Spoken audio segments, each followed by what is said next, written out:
She was 3 years old and had never taken a step. Doctors said nothing was wrong. Her father, a millionaire buried in grief and guilt, had stopped believing she'd ever walk. But everything changed the day a quiet woman with no promises entered their lives. And the little girl stood up. The echo of silence in the Carter estate was deafening. It wasn't the kind of silence that brought peace or calm. It was the kind that lingered in the air like a fog, heavy and unshakable. The halls, though polished and gleaming with wealth, felt cold. Rooms were filled with expensive art, custom furniture, and the soft hum of central air. Yet they lacked something no amount of money could buy: life. Richard Carter sat in his study, surrounded by ledgers, digital dashboards, and market reports on glowing screens. His empire, a network of tech and logistics companies, had doubled in size over the past 5 years. On paper, he was a titan. In interviews, he was eloquent, sharp, and always one step ahead. But here, behind closed doors, in the quiet of his massive estate, he felt powerless. His daughter, Nadia, was 3. Beautiful, with deep curly hair and wide eyes that mirrored her late mother's. She had the kind of fragile presence that tugged at the soul. And yet, she had never taken a step. Not once. Not a stumble, not a crawl that led to walking. Her tiny legs worked. Doctors had confirmed it. There was no injury, no neurological disorder, no physical limitation they could find. Psychological delay, one specialist suggested. A form of trauma response, another had said. Richard paid for every test, every specialist, every scan. He flew in professionals from other countries, booked the best clinics, and yet each visit ended with the same blank verdict. Nothing is physically wrong. And so, slowly, a darker thought began to take root in his mind. What if this is permanent? He tried not to believe it. He wanted to fight for her. But every day, watching her sit by the window, eyes following the movement of birds or swaying trees, not speaking, not reaching, not moving, it broke something in him. Nadia didn't cry much.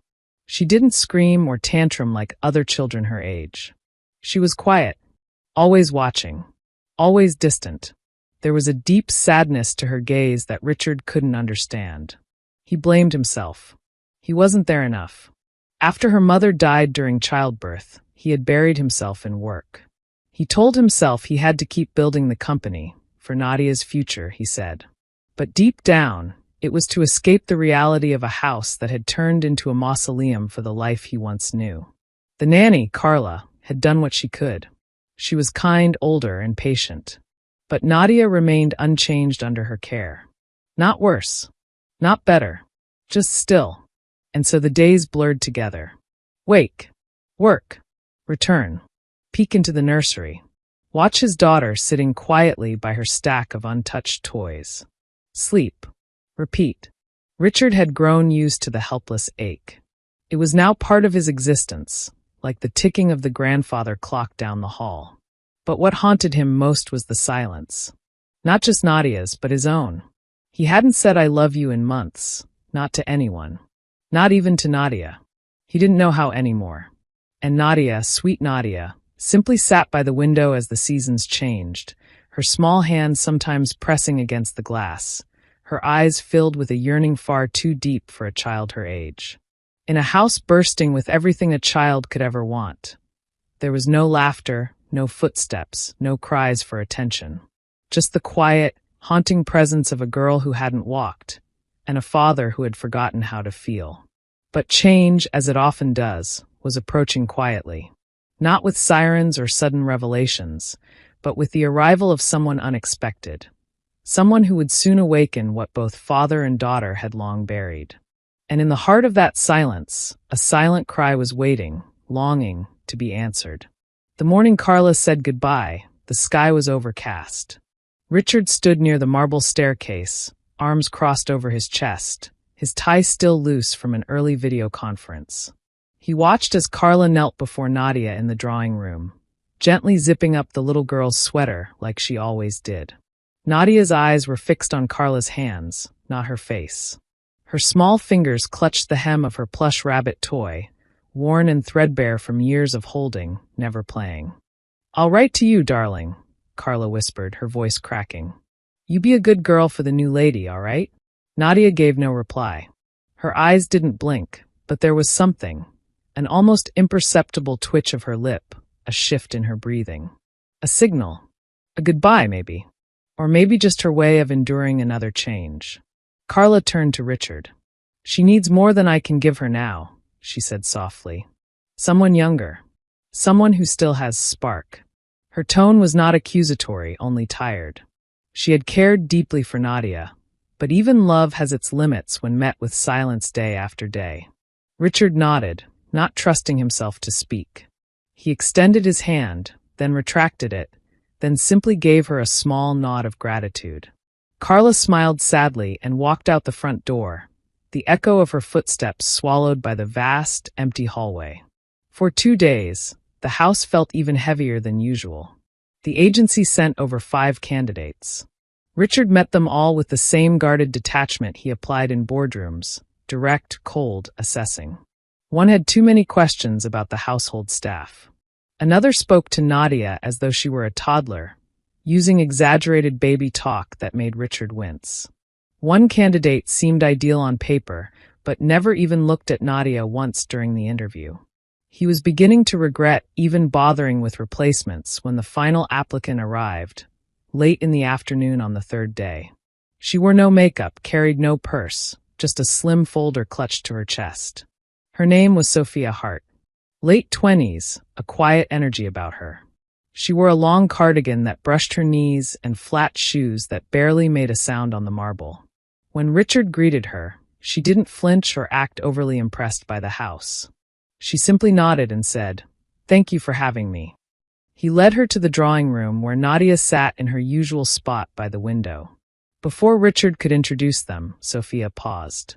Her eyes softened, not out of pity, but in something much more rare, recognition. As though she saw Nadia for who she was and not what she lacked. "Hello, sweetheart," Sophia said gently, kneeling down without hesitation, setting her folder aside. She didn't reach out, didn't pressure. She simply sat. Nadia didn't look away, which was already unusual. "She doesn't really engage with strangers," Richard said quietly, almost apologetically from behind. Sophia didn't look up. "She doesn't look at me like I'm a stranger." The statement stopped him cold. Sophia turned slightly, her voice soft but unwavering.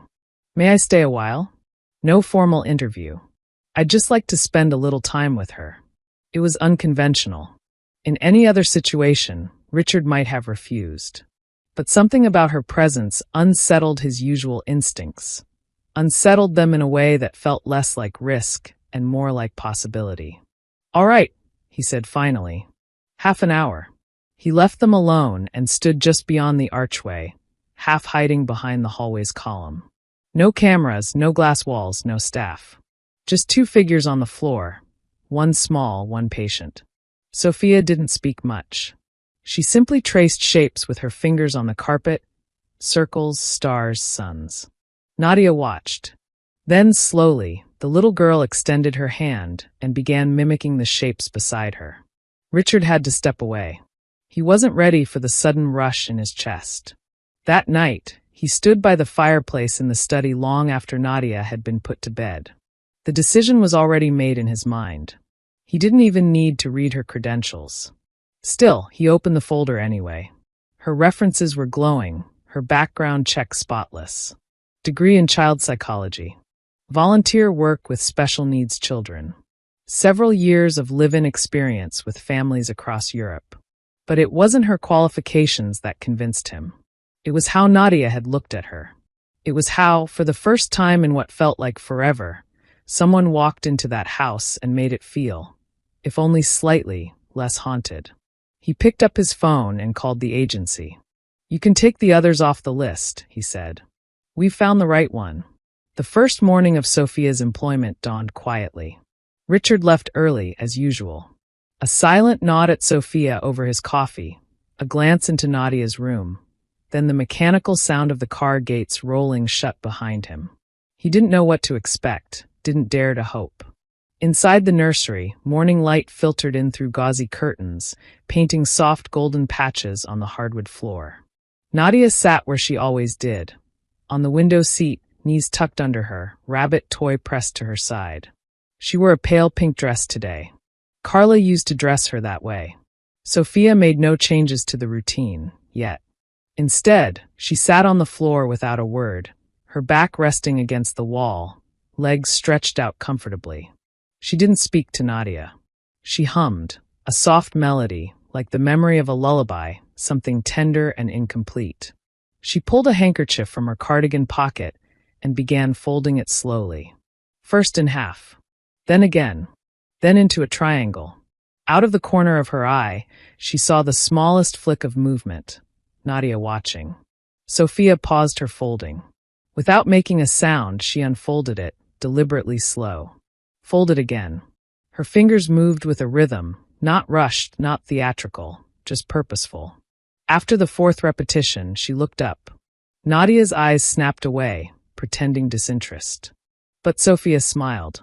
Later that morning, during snack time, Sophia didn't sit across the table. She sat beside Nadia, quietly peeling an orange into neat spirals. Each slice was placed gently on a small plate, arranged like a flower. Nadia reached for one, hesitated, then took it. Her lips pressed together in thought. She didn't smile, but she didn't retreat. Day by day, Sophia didn't press forward. She invited Nadia forward. She replaced the overwhelming stack of colorful plastic toys with just one or two things each day. A wooden block, a bell with a soft chime, a texture book. Every item was introduced with patience, never presented as a test, only as something they could explore together. And it was always with Nadia, never at her. When Sophia sang, she didn't sing loudly or with performance. It was always a whisper of a tune while brushing Nadia's hair or folding clothes. Sometimes it was wordless humming. Sometimes songs in different languages, with the lightest smile as if she were sharing a secret. She never waited for applause. She never asked Nadia to respond. And somehow that made Nadia respond. The first real moment came during a soft, rainy afternoon. The two of them sat near the library window, watching drops slide down the glass. Sophia took a pencil and began sketching simple shapes on a notepad: rain, clouds, a little stick girl with an umbrella. Then she handed Nadia the pencil. No words. Nadia took it, and she drew a line. Crooked. Faint. Barely there. Sophia leaned close and whispered, "That's perfect." Nadia looked up at her. Briefly. Not with joy, not yet. But with recognition. Sophia had seen her. And accepted her. One morning, Richard lingered longer than usual before leaving. He stood behind the kitchen wall, half hidden. He could hear Sophia's voice, gentle, fluid. Left hand, right hand, little fingers, little toes, you're strong, Nadia. I see it. He peeked in. Nadia was lying on a yoga mat, her legs gently stretched out, Sophia sitting beside her, lightly massaging one calf with circular motions. Her voice wasn't instructional, it was affirming. Nadia's eyes were open.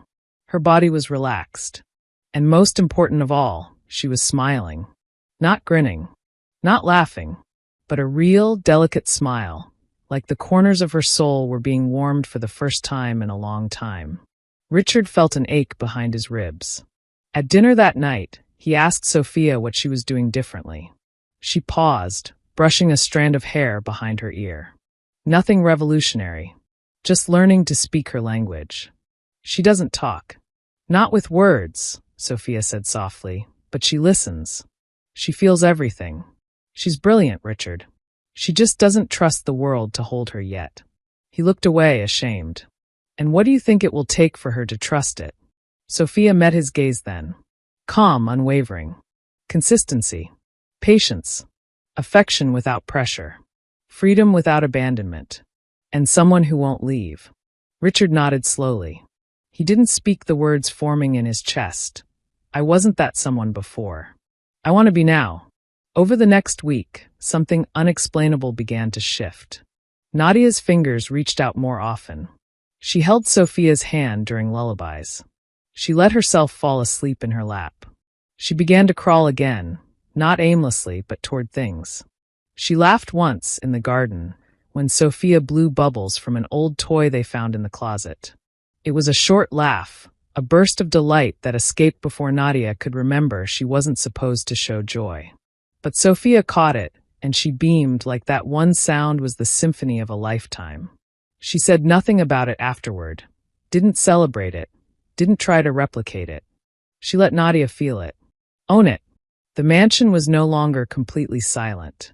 Still quiet, yes, but not the suffocating, sorrowful kind of quiet. It was the stillness of healing, the calm before a bloom. And little by little, without any fanfare, Nadia's soul began to stretch. The girl who once only watched the world from behind glass was slowly reaching through it. Not walking yet, but learning to stand inside. The days were growing longer. August light spilled into the Carter mansion in honeyed sheets, casting warmth into corners that had long sat in shadow. By now, the morning routine had transformed. Not rushed or robotic, but rhythmic and tender, organic. Sophia would rise just before dawn, her room just down the hall from Nadia's. She didn't wake the child with bright lights or loud calls. She would gently pull back the curtains, let the sun coax Nadia's eyelids open, then sit beside her and whisper stories of the dreams she imagined Nadia had had. "Were you flying last night?" Sophia would say, brushing a hand over the girl's forehead. "Or were you chasing clouds with that silly bunny of yours?" Nadia didn't reply. Not with words. But she would reach, sometimes, for Sophia's hand. Or close her eyes tighter, as if pretending to be asleep just to hear more. There were still no first steps. But there was something new now, intention. Nadia would stretch her legs out of bed instead of letting herself be lifted. She started crawling without prompting, dragging her stuffed rabbit across the floor like it was part of the mission. Her balance was shaky, her movements slow, but they were hers.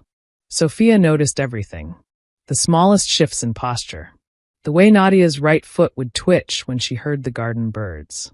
The tiny muscles in her calves, once stiff and neglected, now learning flexibility.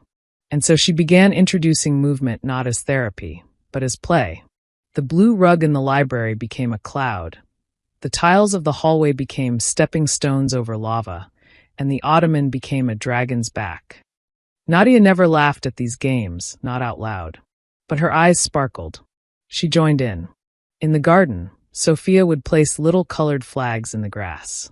Treasure markers, she called them. Nadia was encouraged to crawl toward them, touch them, point, even knock them over. At first, Sophia did it with her, crawling beside her on the grass. She never coaxed. Never promised candy or toys as reward. Just praise. Just presence. One afternoon, while birds chirped overhead and the scent of cut roses drifted through the air, Nadia pulled herself up to her knees without help. Sophia had just turned her head to retrieve a dropped flag, and when she turned back, there Nadia was. Upright, hands on her thighs, breathing hard but steady. Sophia didn't react with a gasp. She simply smiled. "I knew you would," she whispered. Later that night, as Richard returned home, he paused outside Nadia's room. He could hear soft music playing, a lullaby. He peeked in through the small crack in the door. Nadia sat in bed, her legs outstretched. Her posture different. Her spine straight. Her head held high. She was flipping slowly through a cloth picture book while Sophia combed her fingers through the girl's hair. "She stood today," Sophia said softly, not turning around. Richard blinked. "She what?" "Just a moment." But she did. On her own. He stepped inside, slower than usual. His voice, when he spoke, cracked slightly. "That's incredible." Sophia looked up at him and nodded. "She's getting stronger. She's choosing to move. Not because we're making her, but because she finally wants to." There was a moment of silence between them, not awkward but full. Charged. He looked at Nadia. "She seems different." "She's healing," Sophia replied. "Not just her body, her trust." Richard sat at the edge of the bed, watching his daughter. Her small fingers turned the page. A soft swish. He hadn't realized how long it had been since he last sat like this, close, without distraction, without his phone. He reached out to touch her shoulder. She didn't flinch. She looked at him, held his gaze for a second longer than she ever had before. The next morning, Nadia tried to stand again. Then again the next day. Always for just a few seconds. Always beside Sophia, her hand gently hovering above, not holding, not steadying, just there. Sophia began showing her how to place her foot flat on the floor. Feel the earth, she'd whisper, pressing Nadia's foot into the rug. The earth holds you. It wants you to stand. Sometimes, Nadia would tumble back into a soft pile of pillows. They would both laugh, Nadia's laugh quiet, breathy, almost unsure, but real. Then came the first shuffle. It happened in the hallway. Sophia had been down on one knee, arranging a stack of flashcards on the bench when she felt a faint tug at the hem of her cardigan. She turned, and Nadia was upright, wobbling, her arms outstretched like wings, her lips parted in pure focus. And then a step, a single, tiny, uneven step forward. Sophia froze.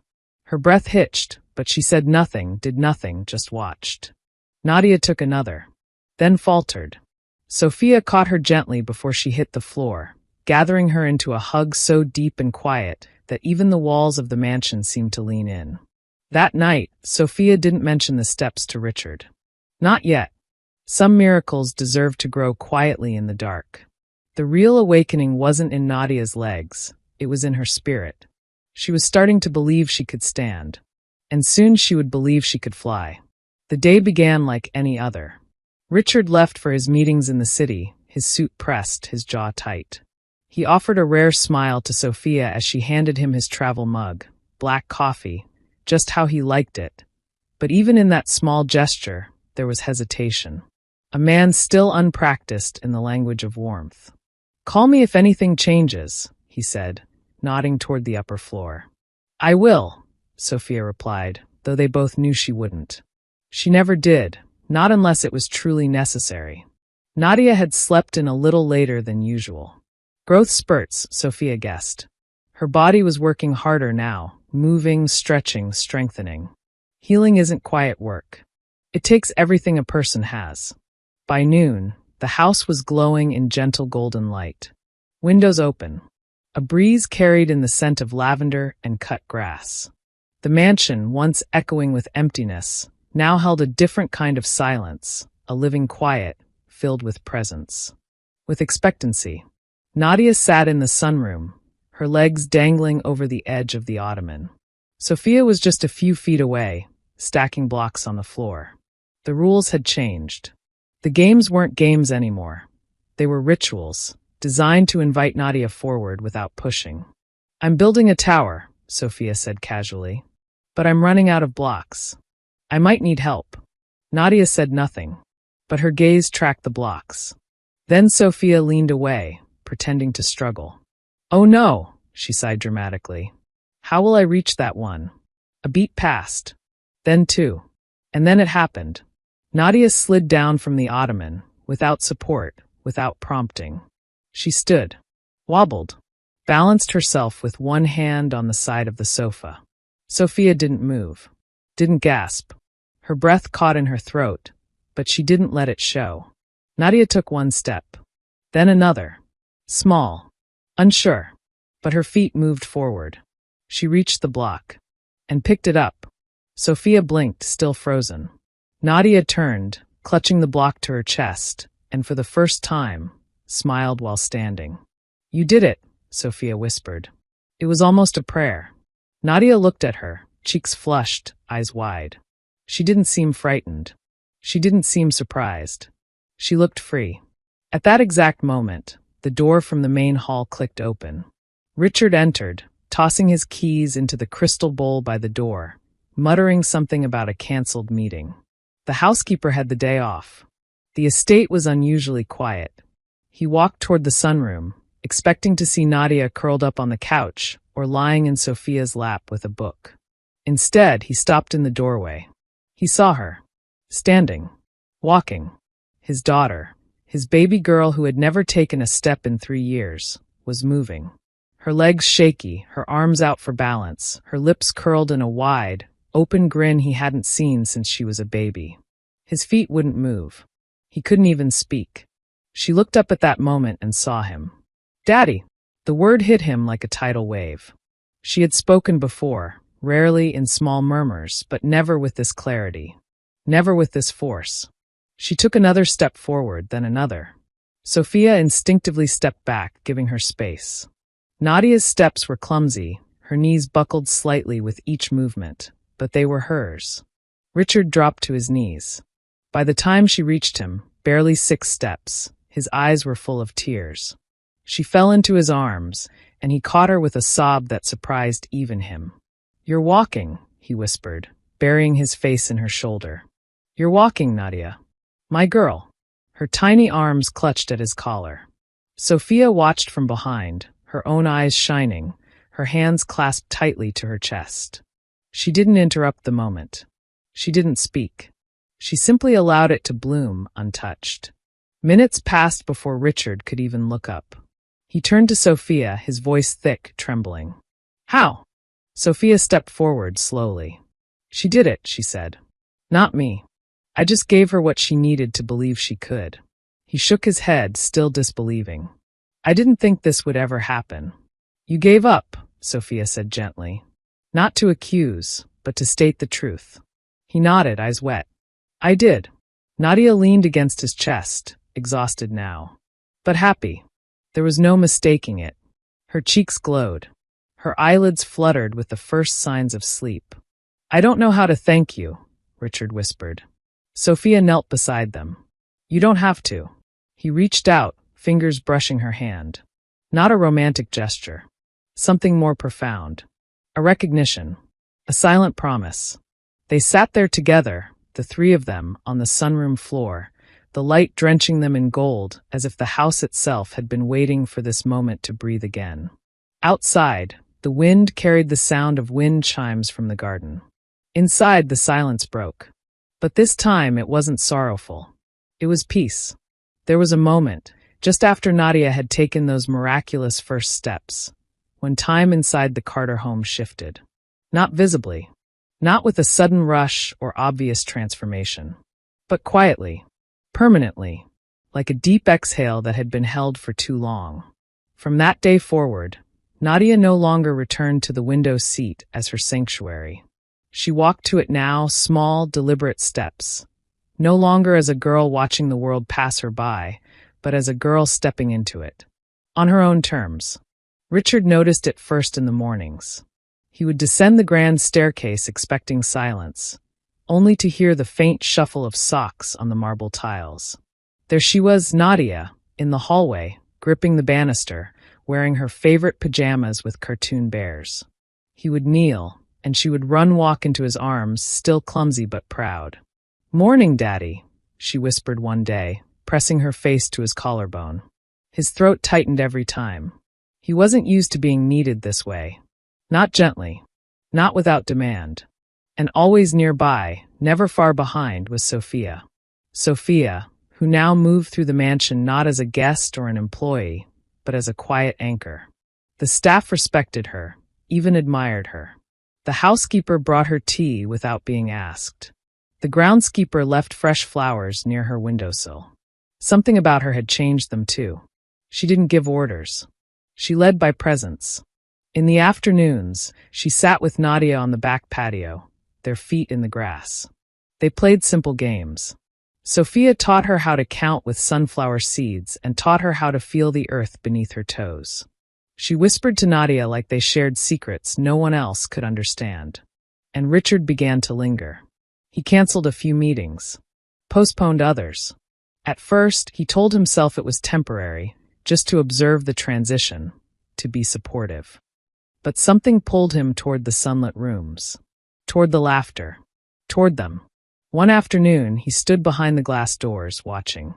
Nadia was sitting on Sophia's lap, pressing stickers onto a paper crown they'd cut out together. Every now and then, Sophia would tilt her head and whisper something, and Nadia would erupt into a breathy giggle, the kind that echoed like wind chimes through the garden. He knocked on the glass, stepped outside, and for the first time in months, joined them. Sophia looked up and smiled. Not surprised. Not startled. Just warm. "Would you like to make a crown too?" she teased, holding up the scissors. Richard laughed softly. "I haven't made a crown since kindergarten." Nadia patted the space beside her. "Daddy, sit." And he did. That evening, dinner was different. Sophia prepared it, not because it was her job, but because she enjoyed it. Simple roasted vegetables, rosemary chicken, warm bread with honey butter. She cooked barefoot, music playing from a small speaker tucked behind a ceramic vase.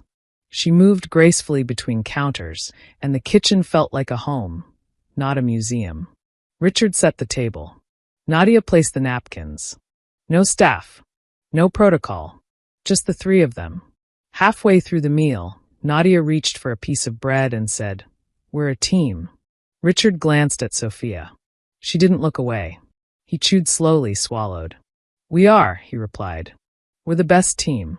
Later, after Nadia had been tucked into bed with her stuffed rabbit under one arm and her other arm curled protectively around her new paper crown, Richard found Sophia standing alone on the balcony, overlooking the garden. She didn't turn as he stepped beside her. Just sighed softly, eyes on the horizon. "She's a different child," he said, voice low. "Since you came." "She's always been this child," Sophia replied. "She just needed someone to believe in her enough to wait." He turned to her. "You didn't just teach her to walk. You gave her back her voice." Sophia looked at him now. "No," she said. "She found it. I was just close enough to listen." They stood in silence then, not uncomfortable, just still. The garden below danced in shadows, fireflies blinking between hedges. The world felt slower here. Richard swallowed. "You changed everything, Sophia." She shook her head gently, her eyes shining but resolute. "I didn't come to change anything. I came because I felt something the moment I saw her." "And me?" he asked softly. She hesitated. "Then, you were buried. I think. I came to help you breathe again." The truth of it hung in the air like smoke, visible, undeniable, impossible to ignore. And Richard, a man who had once filled every room with certainty, now found himself wordless. He didn't reach for her. He didn't step closer. But his gaze held hers. And it said, "Don't go." That night, in the quiet stillness of the mansion, Sophia passed Nadia's room and paused at the door. She peeked inside. Nadia was asleep, one hand resting on her paper crown. And in the moonlight, just beneath the soft curve of her blanket, one small foot twitched, like even in her dreams she was walking. Autumn came in softly. The leaves on the Carter estate turned brilliant shades of gold, russet, and deep orange. The garden, once a quiet place of distant longing, was now alive with laughter. Nadia ran, through the grass with a paper kite fluttering behind her. It bounced and dipped in the air like a tail to her joy. She wore a knitted scarf Sophia had made her, blue with tiny embroidered daisies, and her boots kicked up tiny clouds of fallen leaves as she darted from bush to bush. Her cheeks were flushed, her smile endless. There was no trace of the girl who once sat silent by a window, limbs limp with sorrow. That girl had stepped into the sunlight and never looked back. Sophia sat on the porch steps, a warm mug in her hands, watching. Richard joined her without a word. He carried 2 blankets and wrapped one around her shoulders before sitting beside her. Their shoulders touched. Neither moved away. "She hasn't stopped moving since she woke up," he said with a quiet laugh. "She's catching up," Sophia murmured, eyes on Nadia. "There's a whole world she's finally ready to explore." Richard turned his face toward Sophia. "She's not the only one who's changed." She didn't respond right away. She just sipped her tea and let the silence stretch. "I used to think love meant control," he continued. "Giving someone everything so they wouldn't need anything else. I thought if I built enough companies, wealth, walls, I could protect her from the pain of losing her mother." Sophia turned to look at him. "And it did the opposite," he said. "I made her world smaller. You opened it again." Sophia's voice was soft. "We all build walls when we're grieving. Even children. Especially children. But eventually someone has to knock." Richard's eyes lingered on her. "And you did." She didn't deny it. Instead, she asked, "Do you ever miss her? Nadia's mother?" He nodded. "Every day. I loved her deeply. But I think I've been holding on to guilt more than love." Sophia looked down at her mug. "And now, I think," he said slowly, I'm learning that love can begin again, without replacing what came before. That maybe grief isn't the end of love, just its echo. Sophia didn't speak, but her hand shifted, brushing lightly against his on the step. They sat like that, side by side, as the sun dipped lower in the sky and Nadia twirled under a copper-colored tree. Later that evening, the house was quieter. Nadia had fallen asleep on the couch with a picture book open on her chest, her rabbit tucked under her chin. Sophia carried her upstairs while Richard turned off the lights, his steps slow, reverent. In the nursery, Sophia tucked Nadia in. The nightlight cast a soft glow, and the room, once cold and sterile, now felt lived in, warm, cozy, safe. As Sophia turned to leave, a small voice murmured, "Stay." She turned. Nadia, barely awake, reached toward her. "Stay with me and Daddy." Sophia's eyes stung unexpectedly. She knelt down, brushing a strand of hair from the little girl's forehead. "I will, sweetheart. I promise." Downstairs, the fireplace crackled, casting flickering shadows on the walls. Richard stood near the mantel, staring at an old photo. Him, his wife, a newborn Nadia wrapped in pink. Sophia entered the room quietly. "She asked me to stay," she said. He turned, his eyes tired but kind. "I was going to ask the same." Sophia stepped closer. "Are you sure?" "I don't know much anymore," he admitted. "But I know peace when I feel it. And this house has it now. Because of you." They stood before the fire, the heat soft against their faces. "I never imagined family could look like this," he said. "Built from broken pieces."